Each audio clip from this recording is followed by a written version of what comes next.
Joining us now is Councillor Mary Lewis, Cabinet Member for Children, Young People and Families, and also a Cobham resident. So just in response to what you just heard there from Caroline.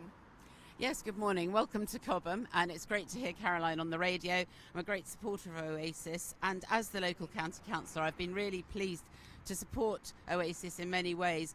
In about 4 years ago, Surrey County Council built a fantastic new state-of-the-art library in Cobham, and I, along with other community leaders, was able to secure the ground floor of that library.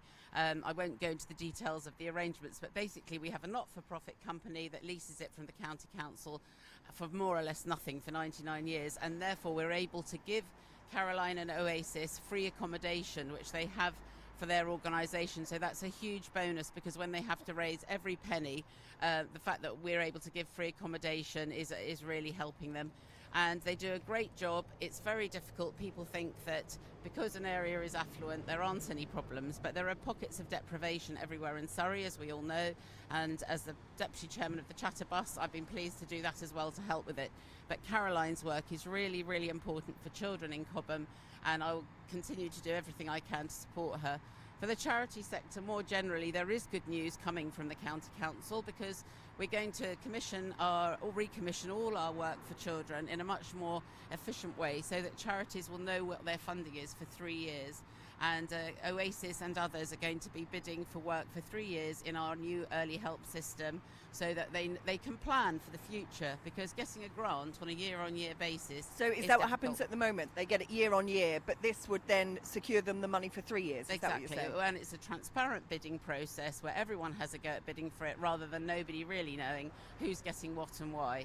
And that's what's happening in the next few months. So that will make it a much fairer playing field. And I've made sure that officers from Surrey have been to see Oasis so that they understand the new bidding system. So go Caroline, let's get it on with the 3-year funding. So we must ask you, you've been living here for how long in Cobham? We moved here 31 years ago, so quite a long time. And we came in April, coming back from living abroad in the Middle East, and all the cherry trees were in blossom, and we were absolutely bowled over, and basically that's why we came. But those very same cherry trees on the tilt, they are a war memorial, and there's one for every person that died in the Second World War from Cobham.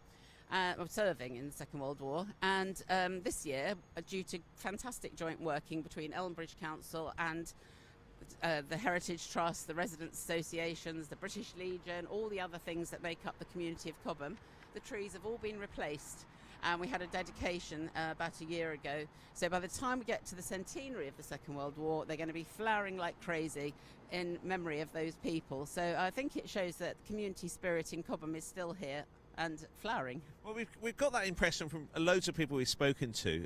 I imagine from just looking at all the stuff that you're involved in, are you out every night of the week? Yes, well, the job at County Hall's a full-time day job. Getting to the age where I can't do every evening, but last night, just as an example, I was at County Hall with the Surrey Clubs for Young People, which was an inspiring evening, because they work really hard on all the sort of things that prevent knife crime, that really work to give young people a reason for getting up in the morning that's positive. They do boxing, they do all the usual outdoor activities and just youth club type things, and it's another fantastic voluntary organisation in Surrey. So there's a lot going on, James, that makes life better for people in Surrey. And it's International Women's Day. I wonder, is there an inspirational woman either in your life or somebody in the wider world that's that you look and think, wow? This is probably going to be a strange one. I'm really keen on the empowerment of women, and before I became a county councillor, I was a teacher in Surrey, various schools, several of them in Cobham, I have to say. And I really enjoyed teaching Jane Eyre by Charlotte Bronte. So Charlotte Bronte is my inspiration, because she describes at the very early stages of women finding their voice, the need for the independent spirit of women, particularly young women, and also an equality, a partnership in relationships between women and men. And I found that 200 years later still spoke very much to young people in Cobham, particularly young women. So Charlotte Bronte, you're my inspiration. Well, lovely to see you this morning. Thank you. Thank you very much, James, and welcome again to Cobham. We've been welcomed by everyone, haven't we? We have. We feel very very nice. welcome. The only thing that's not welcome is the temperature. It's just blinking freezing. But anyway, it's 17 minutes past 7 o'clock.